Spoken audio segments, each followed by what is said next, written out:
जय जगन्नाथ सांग मैंने समस्त स्वागत करुच्ची आट Ayush professional team YouTube channel को।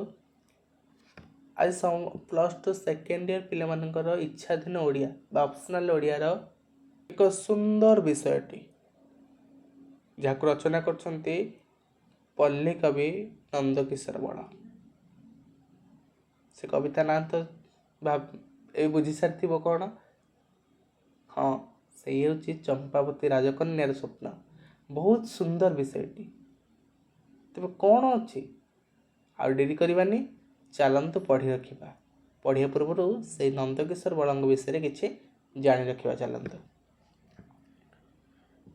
बेसी भी परिचय कहबेनी, अल्प किसी कही रखी। समस्ते जदि बेसी बा जानिबार अच्छी तो बही देखी नब है। अच्छा, ओडिया साहित्य रे जो केते जन स्रष्टा साहित्य को समृद्ध कर जाइछन्ते तन्मध्यरु पल्ली कवि नंदकिशोर बड़ बेस अन्यतम। तांकर जन्म कोठी हेतिला? तांकर जन्म कटक जिला अंतर्गत महांगा थाना निकटस्थ कुसुपुर ग्राम रे नंदकिशोर बड़ जन्मग्रहण करते। केते मसीह ना 1875 मसीह जन्म लाभ करथिले एवं केते मसीह मृत्युवरण करथिले ना 1928 मसीह तांकर मृत्यु घटिथिला बा तांकर देहांत घटिथिला। अच्छा, सेही स्रष्टांकर पल्ली कवि नंदकिशोर बड़ंकर सृष्टि संभार मध्यरु केते गुड़िए सृष्टि संभार को आम आस देखी रखा। तो तांकर सृष्टि संभार थिला पल्ली चित्र, निर्झरिणी, बसंत कोकिल, तरंगिणी, चारुचित्र, निर्माल्य, प्रभात संगीत और नानाबाया गीत प्रभृति आदि गुड़िक से रचना करछन्ति। तो ये सब रचना करी ओडिया साहित्य रे एक नूतन पृष्ठा उन्मोचन मध्य करिसेंति। तांकर जो कृतित्व माध्यम रे, तांकर रचना माध्यम रे ओडिया साहित्य रे एक मोड़ आनिबा सह नूतन दिग्दर्शन मध्य हमको देइछन्ति। तो आज ए कविताटी चंपावती राजकन्या स्वप्नटी आलोच्य चंपावती राजकन्या स्वप्नटी कविताटी तांकर तरंगिणी संकलन रु आसी अछि। तरंगिणी पुस्तक जो अछि सेइथिरु ए चंपावती राजकन्या स्वप्न विषयटी आसी अछि। बुझिला? तो चलंतु सारांशटी देइछि कोन देइछि हम टी पढि रखिबा, जानिदेबा। सारांश रे हम जानिदेबा विषयटा केमती हेतिबो। जे सारांश भल लागिला ना तले विषयटी आहुरी भल लागिबो ना नहीं। तो चलंतु टी सारांश देखिदेबा। विषय प्रवेश 1925 मसीह रचित नंदकिशोर बड़ंकर कनकलता उपन्यास रे एई कविताटी प्रस्तुति पर्व देखिବାକୁ मिलिथिला। सम्राट हरिश्चंदन वंशर कन्या कनकलता सहित पाइकराय वंशर शिक्षित युवक धनंजय साक्षात होइछि आखंडलमणि बेढ़ारे। परे उभयଙ୍କ ମଧ୍ୟରେ विवाह स्थिरीकृत होइछि। प्रथम देखारे कनकलता धनंजय प्रति दुर्बलता आसी जाइछि। तो कौन है 1925 मसीह नंदकिशोर बड़ंकर कनकलता उपन्यासटी रचित होइतिला। अब सेही कनकलता उपन्यास रे एई कविताटी बा चंपावती राजकन्या स्वप्न कविताटी देखिବାକୁ मिलितिला। सम्भ्रांत हरिश्चंद्र अर्थात धनी गोटे राजा बा हरिश्चंद्र वंशर गोटे राजांकर कन्या, तांग ना होची कनकलता। से कनकलता सहित पाइकारा वंशर शिक्षित युवक जहाँ नाम होची धनंजय, तांको सह साक्षात होइछि कोठी ना आखंडलमणिकर बेढ़ारे तांको दुई जण साक्षात होइछि। परे उभयଙ୍କ ମଧ୍ୟରେ विवाह हेबा पई स्थिरीकृत हैला। प्रथम देखारे चंपावती राजकन्या बा किए ना कनकलता धनंजय प्रति दुर्बलता प्रकाश करिछि बा तांको देखि सम्मोहित होई जाइछि, बसीभूत होई जाइछि। बुझिला? धनंजय सहित इप्सित विवाह शुभदिन अपेक्षा करी मिलनाकांक्षा रे समय यापन करुथिबा कनकलता मनोभाव एई कवितार बन। तो तार जो एई विवाह करिवार ताको धनंजय को विवाह करिवे बोली କନକଲତା ମନରେ ଯେଉଁ ଆଶା ପ୍ରତିପୋଷଣ କରିଛନ୍ତି, ସେଇ କନକଲତାଙ୍କୁ ବିବାହ କରିବା ପାଇଁ ତାଙ୍କ ମନରେ ଯେଉଁ ଆଶାଟି ଉଙ୍କି ମାରୁଛି, ସେତିକି ବେଳେ ତାଙ୍କର ମନୋଭାବଟି କ'ଣ, ତାଙ୍କ ମାନସିକତାକୁ ଏଠି ନନ୍ଦକିଶୋର ବଳ ଉପସ୍ଥାପନା କରିଛନ୍ତି ଯେ ଯୌବନ ବେଳେ ମାନସିକତା କ'ଣ ଥାଏ। ଯୌବନ ବେଳେ ପ୍ରକୃତରେ ମାନସିକତା ଆମର କ'ଣ ହୁଏ। ଯୌବନ ଅବସ୍ଥାରେ ତନୁ ମନ ଓ ପ୍ରାଣର ଯେଉଁ ପରିବର୍ତ୍ତନ ଆସେ, ଯେ ଯୌବନ ଅବସ୍ଥାରେ ଖାଲି ଆମର ମାନସିକତା ପରିବର୍ତ୍ତନ ନୁହେଁ, ଆମର ଶାରୀରିକ ପରିବର୍ତ୍ତନ ମଧ୍ୟ ହୁଏ ଏବଂ ମନଟି ଆମର ପରିବର୍ତ୍ତନ ହୋଇଯାଏ। ତ ସେଇ ଯେଉଁ ଶାରୀରିକ ହଉ ମାନସିକ ହଉ ଏସବୁ ଯେଉଁ ପରିବର୍ତ୍ତନ ହୁଏ କେମିତି ହୋଇଥାଏ ବୁଝିଲେ, ତାର ସବୁ ବାସ୍ତବତା ଆଜି ଏଠାରେ ନନ୍ଦକିଶୋର ବଳ ପ୍ରତିପାଦନ କରିଛନ୍ତି ଆମ ଆଗରେ। ତ ତାପରେ କ'ଣ ଦେଲା, ଅନ୍ତରରେ ପୁଲକରେ ଯେଉଁ ଜୁଆର ଉଠେ ତାହାର ରୂପାୟନ ଏହି କବିତାରେ ଦେଖିବାକୁ ମିଳେ। ଯୌବନ ସମୟରେ ଯେଉଁ ମନ ଭିତରେ ଯେଉଁ ସବୁ ଜୁଆର ଉଠେ, ଯେଉଁ ଅନ୍ତରରେ ଅର୍ଥ ଏ ମନ ଭିତରେ ଯେଉଁ ଆଲୋକରେ ଯେଉଁ ଜୁଆର ଉଠେ, ଯୌବନ ସମୟରେ କେତେ ଖୁସି ହେଇଯାନ୍ତି ନା ସମସ୍ତେ। ଏହି ପୃଷ୍ଠଭୂମିକୁ ବାଦ ଦେଲେ ସାଧାରଣ ଭାବରେ ଜଣେ ଯୁବତୀର ଯୌବନକାଳୀନ ଅନୁଭବକୁ ଏହି କବିତାର ପୃଷ୍ଠଭୂମି ବୋଲି ମଧ୍ୟ ଧରି ନିଆଯାଏ। ଯଦି ଏହି ପୃଷ୍ଠଭୂମିକୁ ଆମେ ବାଦ ଦେଇଦେବା ତାହେଲେ ସାଧାରଣ ଭାବରେ ଆମେ ଦେଖିବା, ତେବେ ଜଣେ ଯୁବତୀର ବା ତରୁଣୀର ବା ଯୌବନ ଆସିବା ପରେ ତାର ଭାବବୋଧକୁ ଏଇଠି ମଧ୍ୟ ଦେଖିପାରିବା। ଏହା ଏକ ଇଙ୍ଗିତାତ୍ମକ କବିତା। ଏହା ହେଉଛି କ'ଣ, ଗୋଟେ ଇଙ୍ଗିତାତ୍ମକ ତାତ୍ସଲ୍ୟକର ବ୍ୟଙ୍ଗାତ୍ମକ ଗୋଟେ କବିତା କହିଲେ ଚଳେ। ମଣିଷର ଜୀବନର ମହାମୂଲ୍ୟବାନ ଓ ଅଫୁରନ୍ତ ସମ୍ଭାବନାମୟ ଅଧ୍ୟାୟ ହେଉଛି ତାହାର ଯୌବନ ଅବସ୍ଥା। ମଣିଷର ଗୋଟେ ମୂଲ୍ୟବାନ ଅବସ୍ଥା ଯଦି ଆମେ କହିବା ତାର ହେଉଛି ଯୌବନ ଅବସ୍ଥା। ଅଫୁରନ୍ତ ସମ୍ଭାବନା ଅବସ୍ଥା ଯଦି କହିବା ଆମେ କ'ଣ ଯୌବନ ଅବସ୍ଥା ବୋଲି କହିବା। ତ ଏହି ପର୍ଯ୍ୟାୟରେ ଜଣେ ଆଉ ଜଣଙ୍କର ସଙ୍ଗ ଲାଭ କରିବା ପାଇଁ ବ୍ୟାକୁଳିତ ହୋଇଥାନ୍ତି। ଏଇ ଯୌବନ ଅବସ୍ଥାରେ ହିଁ ଜଣେ ଆଉ ଜଣଙ୍କର ସଙ୍ଗ ବା ଜଣେ ଆଉ ଜଣଙ୍କର ସାଥୀ ହେବା ପାଇଁ ବ୍ୟାକୁଳ ହୋଇଯାଆନ୍ତି। ଜଣେ ଆଉ ଅନ୍ୟ ଜଣଙ୍କୁ ଖୋଜିଥାନ୍ତି ମନକୁ ଆପେ ଆପେ, କାହିଁକିନା ବୟସ ହିଁ ସେଇ ସମୟଟା ହିଁ ସେୟା, ସେ ଯୌବନ ଅବସ୍ଥାଟା ହିଁ ସେୟା। ଦୁଇଟି ଜୀବନ ମିଳନ ମାଧୁର୍ଯ୍ୟରେ ଜୀବନ ସାର୍ଥକ ଓ ଅମୃତକୁ ଅନୁଭବ କରିହୁଏ। ଏ ଯୌବନ ସମୟରେ ଯେଉଁ ଦୁଇଟି ମିଳନର, ଦୁଇଟି ମନକୁ ମିଳନ ହେବା ଯେଉଁ ମଧୁରତା, ଜୀବନ ସାର୍ଥକର ହେବାର ଗୋଟେ ଅମରତ୍ୱ ବୋଲି ଆମେ ଅନୁଭବ କରିପାରିବା। ଦୁଇଟି ଯେତେବେଳେ ମନଟି ମିଳନ ହୁଏ ସେତେବେଳେ ସତେ ଯେମିତି ଲାଗେ ଏ ଜୀବନଟା ଆମର ସାର୍ଥକ ହେଇଯାଇଛି, ଏ ଜୀବନ ଆମର ଅମରତ୍ୱ ପାଲଟି ଯାଇଛି, ତା ଆମେ ଅନୁଭବ କରିପାରିବା ସେ ଯୌବନ ସମୟରେ। ଏହି ଚିନ୍ତାଧାରାକୁ ରୂପାୟିତ କରିବାକୁ ଯାଇ କବି ଯୌବନକୁ ଏକ ଚମ୍ପା ଫୁଲ ସହିତ ତୁଳନା କରିଛନ୍ତି। ଚମ୍ପା ଫୁଲ ଭଳି ଯୌବନ ଅବସ୍ଥା କ୍ଷୀଣସ୍ଥାୟୀ ହେଲେ ସୌରଭ ଦୀପ୍ତ। ତ ଏହି ଚିନ୍ତାଧାରାକୁ ରୂପାୟନ କରିବା ପାଇଁ, ପ୍ରସାରିତ କରିବା ପାଇଁ କବି ଏଠି ଯୌବନକୁ ଆମର ଚମ୍ପା ଫୁଲ ସହିତ ତୁଳନା କରିଛନ୍ତି। କାହିଁକି ନା ଚମ୍ପା ଫୁଲ ଭଳି ଯୌବନ ଅବସ୍ଥା କ୍ଷୀଣସ୍ଥାୟୀ। ଚମ୍ପା ଫୁଲ ଯେମିତି କ୍ଷୀଣସ୍ଥାୟୀ, ଅଧିକ ସମୟ ରହେ କି ଗଛରେ ମଧ୍ୟ ଝଡ଼ି ପଡ଼େ, ତ ଠିକ୍ ସେଭଳି ଯୌବନ ଅବସ୍ଥା ମଧ୍ୟ କ୍ଷୀଣସ୍ଥାୟୀ, ଆମର ଅଧିକ ସମୟ ରହେ ନା। କାହିଁକିନା ଯୌବନ ପରେ ମଧ୍ୟ କ'ଣ ବୃଦ୍ଧାବସ୍ଥା ଆସିବ କି ତାର ଅବସ୍ଥା ଚେଞ୍ଜ ହେବ, ସବୁବେଳେ ତ ଯୌବନ ଅବସ୍ଥା ରହିବନି। ତ ଠିକ୍ ସେଭଳି ଭାବରେ ଚମ୍ପା ଫୁଲ ଭଳି ମଧ୍ୟ ଯୌବନ ଅବସ୍ଥା ଚେଞ୍ଜ ହେବ। ସେଇଦିନ ଚମ୍ପା ଫୁଲ ଭଳି ମଧ୍ୟ ଯୌବନ ଅବସ୍ଥା କ୍ଷୀଣସ୍ଥାୟୀ, କିନ୍ତୁ କ୍ଷୀଣସ୍ଥାୟୀ ହେଲେ ହିଁ ଅର୍ଥାৎ ସେ ସୌରଭ ଦୀପ୍ତ।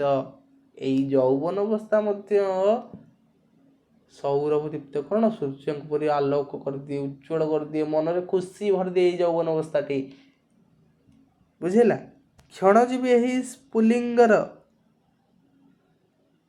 ଅର୍ଚ୍ଚନା ଓ ଓଡ଼ିଆ ସାହିତ୍ୟରେ ବହୁ କବି କରିଥିଲେ ମଧ୍ୟ ନନ୍ଦକିଶୋରଙ୍କର ଚର୍ଚ୍ଚା ବେଶ୍ ନିଆରା ଏବଂ ସ୍ୱତନ୍ତ୍ର ମନେ ହୁଏ। এই କ୍ଷଣଜୀବୀ ଏହି ସ୍ଫୁଲିଙ୍ଗର ଅର୍ଚ୍ଚନା ଓଡ଼ିଆ ସାହିତ୍ୟରେ ଅଳ୍ପ ସମୟ ମଧ୍ୟରେ ଏଇ ଯାହା କିଛି ରଚନା କରିଛନ୍ତି ଯେତେ କବିମାନେ, ତନ୍ମଧ୍ୟରୁ ନନ୍ଦକିଶୋର ବଳଙ୍କର ଏକ ସ୍ୱତନ୍ତ୍ର ସ୍ଥାନ ରହିଛି। ସେ ଗୋଟେ ତାଙ୍କର ରଚନା ମାଧ୍ୟମରେ ଏକ ସ୍ୱତନ୍ତ୍ର ସ୍ଥାନକୁ ସେ ତିଆରି କରିଦେଇଛନ୍ତି। ଭାବଧାରାରେ ସାଂସ୍କୃତିକ ଶାଳୀନତା ଏବଂ ଶବ୍ଦ ଚୟନରେ ଅନନ୍ୟ ସରଳତା ତାଙ୍କ କବିତାରେ ମହତ୍ତ୍ୱକୁ ପାଠକମାନଙ୍କ ପ୍ରତି ସଶ୍ରବ୍ଧ କରାଇପାରିଛି।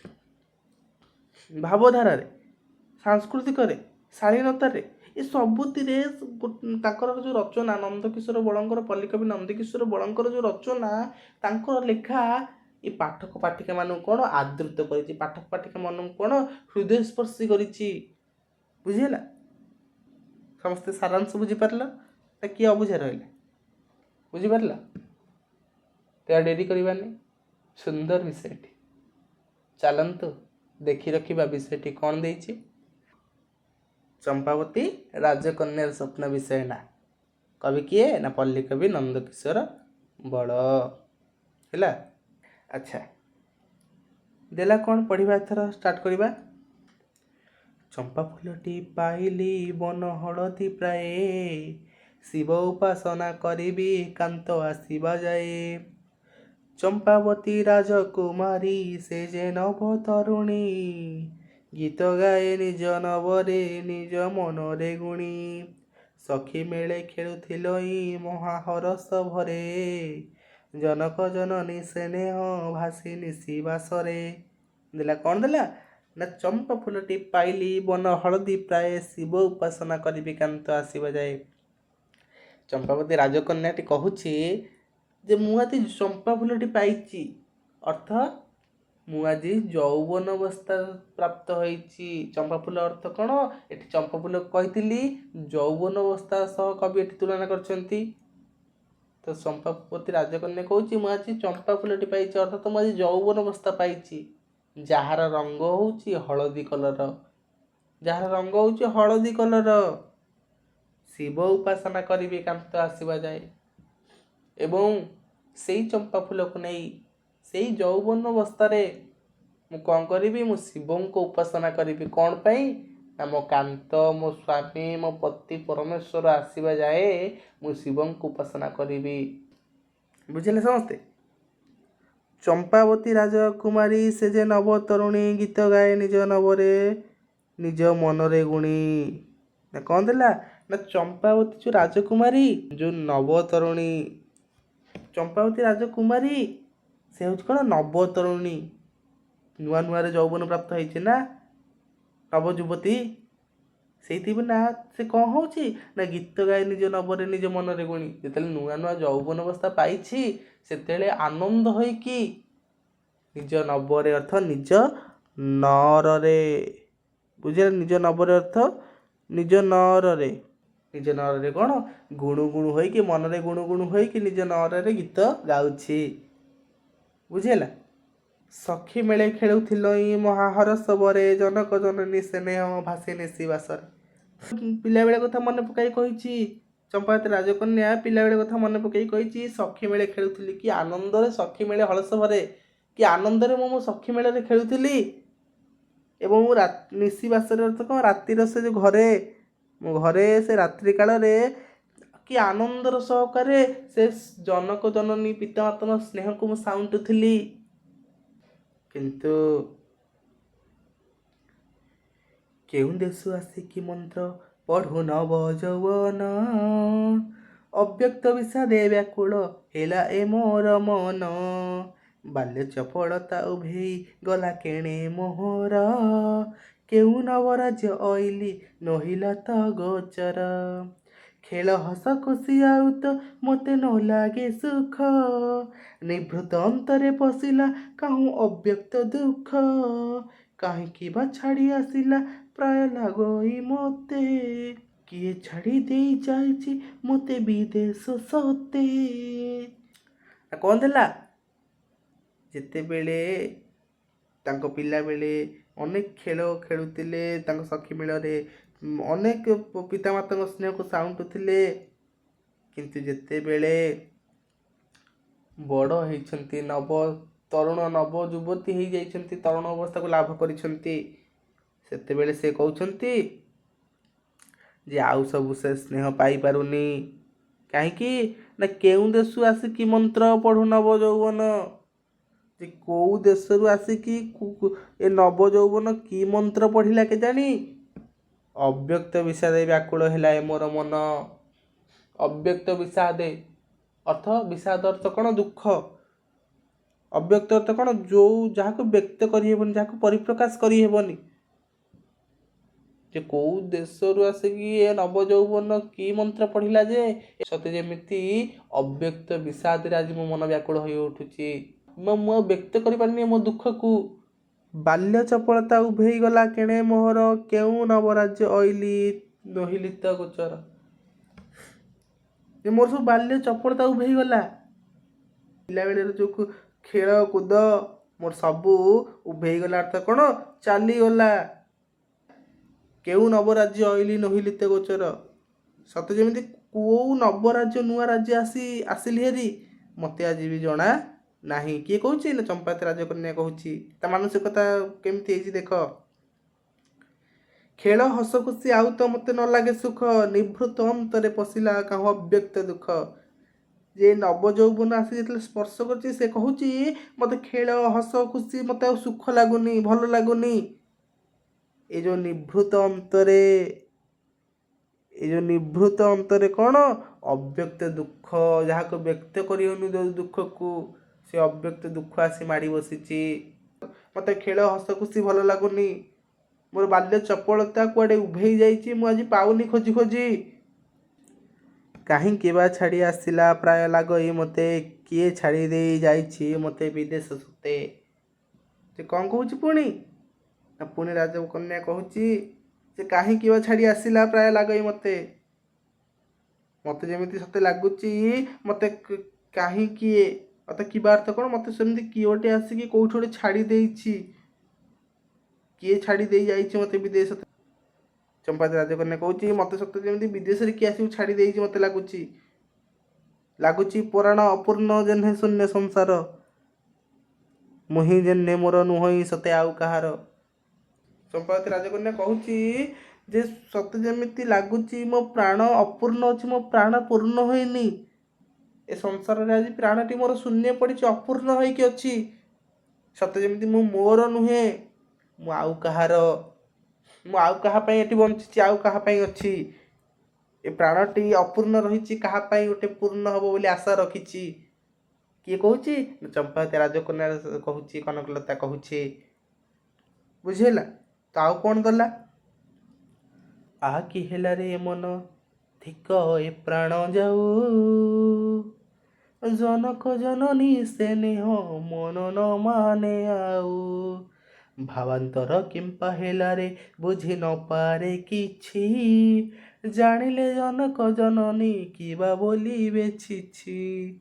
ସଖିଏ ବା କିସ କହିବେ ଜାଣିପାରିଲେ କଥା, ନ କହି ତାଙ୍କୁ ବା ସହିବି କେଉଁ ପରି ଏ ବ୍ୟଥା।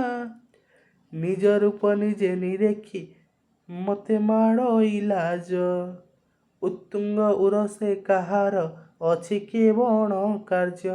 ନା କ'ଣ କହିଲେ? କହିଲେ ଆ କି ହେଲା ରେ ମନ ଧିକ ଏ ପ୍ରାଣ ଯାଉ। ରାଜକନ୍ୟା କହୁଛି କ'ଣ ହେଲା? ଆ କି ହେଲା ତ ଇଏ କ'ଣ ହେଲା? ଧିକ୍ ଏ ପ୍ରାଣଟି ମୋର ଯାଉ ହେରି। ନିଜ ଜୀବନକୁ ଧିକ୍ କରି କହିଛନ୍ତି। ନିଜ ଯୌବନ ଆସିବା ପରେ ଯେତେବେଳେ ଅନେକ ଗୁଡ଼ିଏ ପରିବର୍ତ୍ତନ ଘଟିଛି, ଯେ ପିଲାବେଳର ହସ ଖୁସି ଆଉ କୁଆଡ଼େ ଉଭେଇ ଯାଇଛି, ଜନକ ଜନନୀଙ୍କ ସ୍ନେହ ଆଉ ପାଇପାରୁନାହାନ୍ତି। ପିଲାବେଳରେ ସେ ହସ ଖୁସି ଆଉ ତାଙ୍କୁ ସୁଖ ଲାଗୁନି। ସତେ ଯେମିତି ନିଭୃତ ଅନ୍ତରରେ କେଉଁ ଦୁଃଖ ମାଡ଼ି ବସିଛି, ଅବ୍ୟକ୍ତ ଦୁଃଖ ପଶିଯାଇଛି। କାହାକୁ କିଛି ଜଣେଇ ପାରୁନାହାନ୍ତି, କାହାକୁ କିଛି କହିପାରୁନାହାନ୍ତି ସେ ଦୁଃଖ। ଏବଂ ନିଜ ପ୍ରାଣଟି ଅପୂର୍ଣ୍ଣ ଲାଗୁଛି। ସତେ ଯେମିତି ଏ ଶୂନ୍ୟ ସଂସାର ଭିତରେ ତା ପ୍ରାଣ ଅପୂର୍ଣ୍ଣ ଲାଗୁଛି। ସେ ତାର ନୁହେଁ, ସତେ ଯେମିତି ଆଉ କାହାର ବୋଲି ଯେତେବେଳେ ଭାବୁଛି, ସେତେବେଳେ ସେ କହୁଛି ଆ କି ହେଲା, ଏ କ'ଣ ହେଲା? ଧିକ୍ ଏ ପ୍ରାଣଟି ମୋର ଯାଉ ହେରି, ଏ ପ୍ରାଣ ମୋର ଦରକାର ନାହିଁ। ଜନକ ଜନନୀ ସ୍ନେହ ମନ ନ ମାନେ ଆଉ। କାହିଁକି ଦରକାର ନାହିଁ?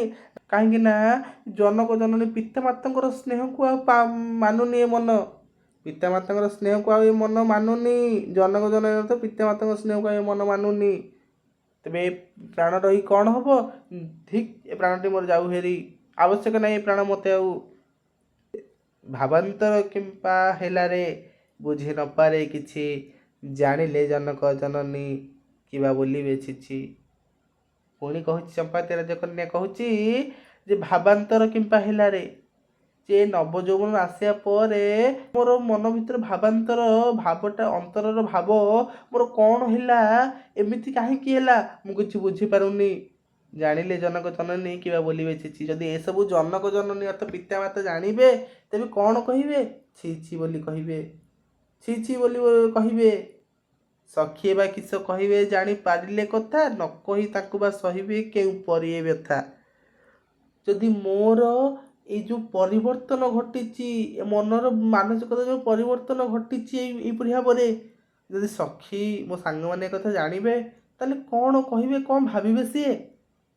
ନ କହିବି ତାଙ୍କୁ ବା ସହିବି କେଉଁପରି ଏ ବ୍ୟଥା। ଆଉ ଯଦି ନ କହିବି ତେବେ ଏ ବ୍ୟଥାକୁ, ଏ ଅବ୍ୟକ୍ତ ଦୁଃଖକୁ କେମିତି ମୁଁ ସହିବି? ବୁଝିହେଲା? ନିଜ ରୂପ ନିଜେ ନିରେଖି ମୋତେ ମାଡ଼ଇ ଲାଜ, ଉତ୍ତୁଙ୍ଗ ଉରସେ କାହାର ଅଛି କେବଳ କାର୍ଯ୍ୟ।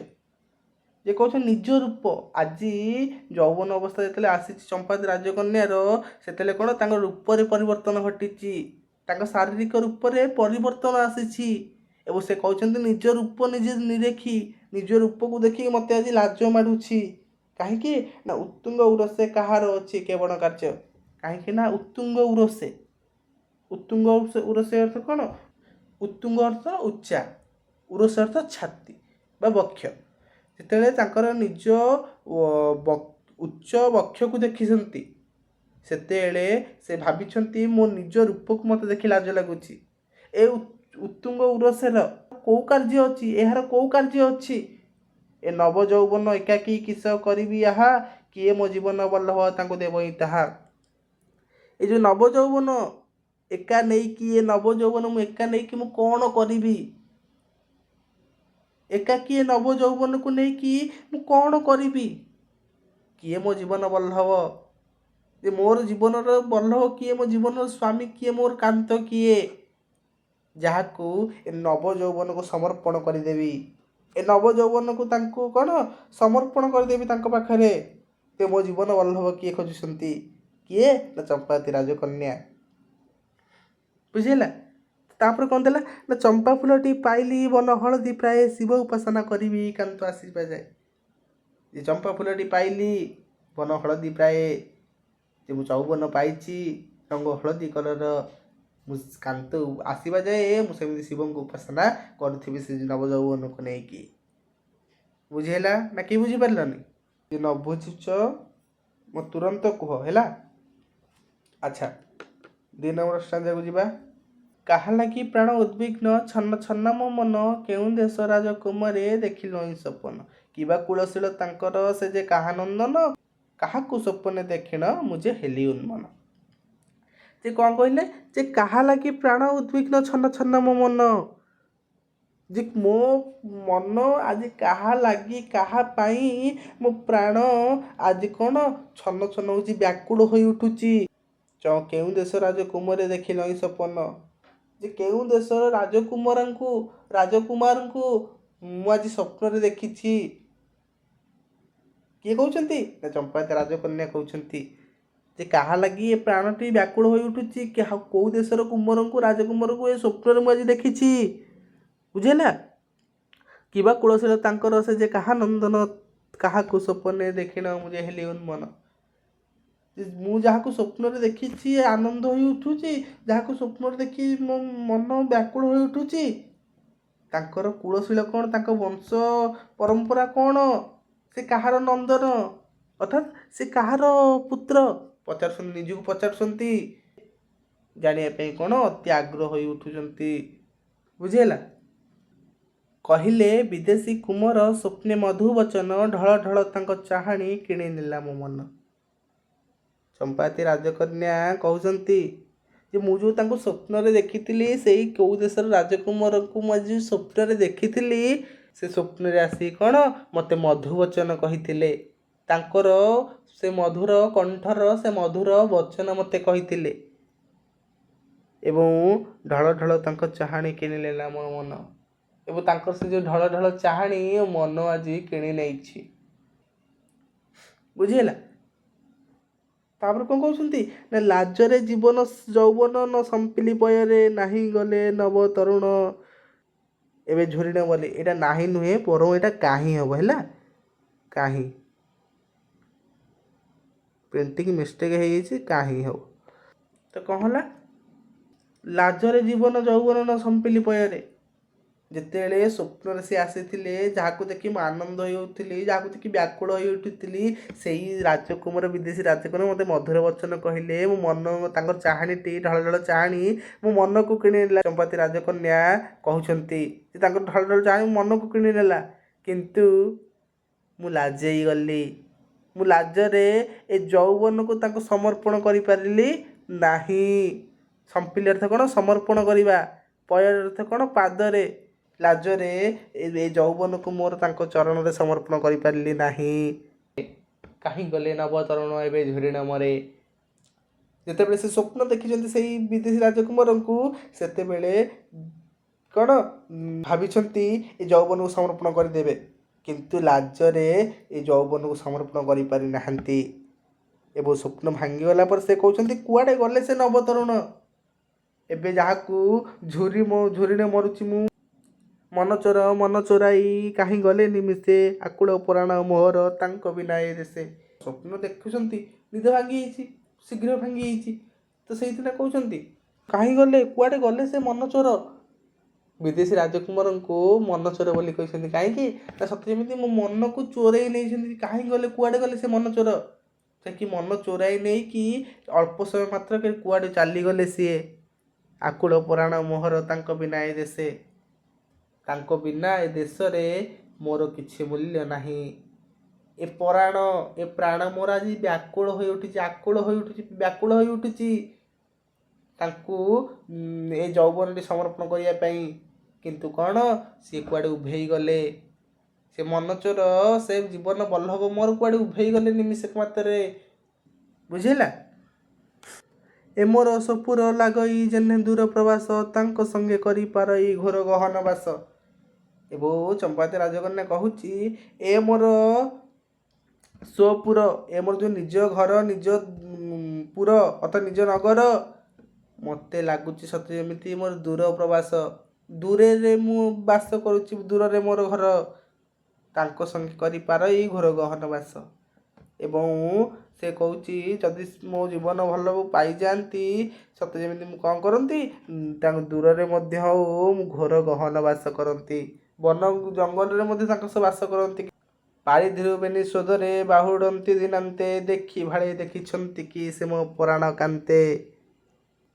ଏବଂ ବ୍ୟାକୁଳ ହୋଇ ଉଠିଲେଣି ଚମ୍ପାବତୀ ରାଜକନ୍ୟା, ବ୍ୟାକୁଳ ହୋଇ ଉଠିଲେଣି, ପାଗଳ ହୋଇଗଲେଣି। ଯୌବନକୁ ତାଙ୍କ ପରାଣାକାନ୍ତ ଜୀବନ ବଲ୍ଲଭଙ୍କ ଆଗରେ ସମର୍ପଣ ଦେବେ ବୋଲି, ତାଙ୍କ ପୟରେ ସମର୍ପଣ ଦେଇଦେବେ ବୋଲି, କିନ୍ତୁ କ'ଣ, ତାଙ୍କ ପରାଣାକାନ୍ତକୁ ପାଇପାରୁନାହାନ୍ତି। ସ୍ୱପ୍ନରେ ଆସିଥିଲେ ତଥାପି ଲାଜରେ ସମର୍ପଣ ଦେଇପାରିଲେନି ବୋଲି ତାଙ୍କ ପୟରେ ସେ କ'ଣ ଆହୁରି ପାଗଳ ହୋଇ ଉଠୁଛନ୍ତି। ଏବଂ କହିଛନ୍ତି ପାରିଧିରୁ ବେନି ସ୍ୱଦରେ ବାହୁଡ଼ନ୍ତି ଦିନାନ୍ତେ। ଏବଂ ଯେତେବେଳେ ପାରିଧି ଅର୍ଥ ସମୁଦ୍ରରୁ ଦୁଇ ଭାଇ, ବେନି ସ୍ୱଦରେ ଅର୍ଥ କ'ଣ, ସ୍ୱଦରେ, ସ୍ୱ ଉଦରେ ବା ଗୋଟିଏ ପେଟରୁ, ଉଦର ଅର୍ଥ ପେଟ, ଗୋଟିଏ ପେଟରୁ ଯିଏ ଜାତ ହୋଇଥିବ। ତ ଦୁଇ ଭାଇ ଯେତେବେଳେ ଆସୁଥିଲେ, ପାରିଧିରୁ ଅର୍ଥ ସମୁଦ୍ରରୁ ଆସୁଥିଲେ କାମ ସାରିକି ତାଙ୍କର, କେତେବେଳେ ଆସିଥିଲେ ନା ଦିନାନ୍ତେ, ଦିନର ଅନ୍ତରେ। ଦିନର ଅନ୍ତରେ ବା ସନ୍ଧ୍ୟାବେଳେ ଯେତେବେଳେ ଦୁଇ ଭାଇ ପାରିଧିରୁ କାମ ସାରି ଆସୁଥିଲେ, ସେଇ ବାଟ ଦେଇ ଯେତେବେଳେ ଯାଉଥିଲେ ଚମ୍ପାବତୀ ରାଜକନ୍ୟା ଦେଖିଦେଇଛି ତାଙ୍କୁ। ସେତେବେଳେ ସେ ପ୍ରଶ୍ନ କରିଛି ଦେଖି ଭାଳେ ଦେଖିଛନ୍ତି କି ସେ ମୋ ପରାଣ କାନ୍ତେ। ତାଙ୍କୁ ଦେଖିକି ଭାବିଛି ଏବଂ ପ୍ରଶ୍ନ କରିଛି ତୁମେ ମୋର କ'ଣ ପରାଣକାନ୍ତ, ମୋ ଜୀବନ ବଲ୍ଲଭଙ୍କୁ ଦେଖିଛ କି? ପଡ଼ିବ ଯେ ଚମ୍ପାବତୀ ରାଜକନ୍ୟା କାହାକୁ ଦେଖିକି ଭାବିଛି ଏବଂ ପ୍ରଶ୍ନ କରିଛି ମୋ ପରାଣକାନ୍ତକୁ ଦେଖିବା କଥା, ନା ପାରିଧିରୁ ଫେରୁଥିବା ବେନି ସୋଦରଙ୍କୁ ବା ଦୁଇ ଭାଇଙ୍କୁ। ବୁଝିଲା? କିଏ ସେ କି ନାମ ତାଙ୍କର, କେଉଁ ଦେଶରେ ଘର, ଜାଣେ ନାହିଁ ସବୁ ବୃତ୍ତାନ୍ତ କିନ୍ତୁ ଲୋଡ଼େ ଅନ୍ତର। ଏବଂ ତାଙ୍କୁ ପଚାରୁଛି, ତାଙ୍କୁ ଭାବିକି ପଚାରୁଛି କାହାକୁ, ବେନି ସୋଦରଙ୍କୁ ଚମ୍ପାବତୀ ରାଜକନ୍ୟା, ଯେ କିଏ ସେ, କିଏ ସିଏ ରାଜକୁମାର, କିଏ, ତାଙ୍କ ନାମ କ'ଣ, କେଉଁ ଦେଶରେ ଘର ତାଙ୍କର, ଯେ ମୁଁ ଜାଣିନି। ତାଙ୍କ ନାମ, କେଉଁ ଦେଶରେ ଘର ମୁଁ ଜାଣିନି, ତଥାପି ଏ ଅନ୍ତର ଖୋଜି ବୁଲୁଛି। ଲୋଡ଼ୁଅଛି ଅର୍ଥ କ'ଣ, ଏ ଅନ୍ତର ଖୋଜି ବୁଲୁଛି ତାଙ୍କୁ ପାଇବା ପାଇଁ, ଏ ମନ ବ୍ୟାକୁଳିତ ହୋଇ ଉଠୁଛି। କେବେ ହେବ ପ୍ରିୟ ଦର୍ଶନ ଏହି ନବ ଯୌବନେ, ଅରପିବି ମୁଁ ଏ ପରାଣ ତାଙ୍କ ଦିବ୍ୟ ଚରଣେ। ଯେ କେବେ ମୋ ପ୍ରିୟ ଦର୍ଶନ, କେବେ ମୋ ଜୀବନ ବଲ୍ଲଭ, କେବେ ମୋର ଏ ପରାଣ କାନ୍ତକୁ ମୁଁ ଦର୍ଶନ କରିବି, ଯାହାକି ମୋର ଏ ନବଯୌବନକୁ ତାଙ୍କ ଚରଣରେ ସମର୍ପଣ କରିଦେବି। ସେତେବେଳେ ଯାଇକି ମୋତେ ଶାନ୍ତି ଟିକେ ମିଳିବ। ଏ ନବଯୌବନଟି ମୋର କ'ଣ ଆଉ ବୃଥା ଯିବନି, ଆଉ ଏକା ଯିବନି। ମୋତେ ଟିକେ ଆଶ୍ୱାସନା ମିଳିବ, ଯାହା ହଉ ମୋ ଜୀବନ ବଲ୍ଲଭଙ୍କୁ ଏ ନବଯୌବନଟି ମୁଁ ସମର୍ପଣ କରିଦେଲି। ବୁଝିହେଲା? ଯେ କେବେ ମୋର ସେ ପ୍ରିୟ ଦର୍ଶନ ହେବ ଏବଂ ତାଙ୍କର ପାଦ ତଳେ, ତାଙ୍କ ଦିବ୍ୟ ଚରଣରେ ଏ ମନ ପ୍ରାଣକୁ ମୋର ସମର୍ପଣ କରିଦେବି। ସେତେବେଳେ ଯାଇ ମୋତେ ଟିକେ ବହୁତ ଶାନ୍ତି ମିଳିବ। କିଏ କହୁଛନ୍ତି? ଚମ୍ପାବତୀ ରାଜକନ୍ୟା କହୁଛନ୍ତି। ହେଲା, ବୁଝିଲେ ସବୁ ନା? କି ବୁଝିପାରିଲନି? ମୋତେ ତୁରନ୍ତ କମେଣ୍ଟ କରି କୁହ। ହେଲା, ଆଚ୍ଛା, ଆଜି ପାଇଁ ଏତିକି ଥାଉ। ଯାହା ବାକି ରହିଲା ନେକ୍ସଟ କ୍ଲାସ୍ରେ ପଢ଼ିବା। ହେଲା, ତେବେ ଆଜି ପାଇଁ ମୋତେ ବିଦାୟ ଦିଅନ୍ତୁ। ରହୁଛି। ନମସ୍କାର, ଜୟ ଜଗନ୍ନାଥ।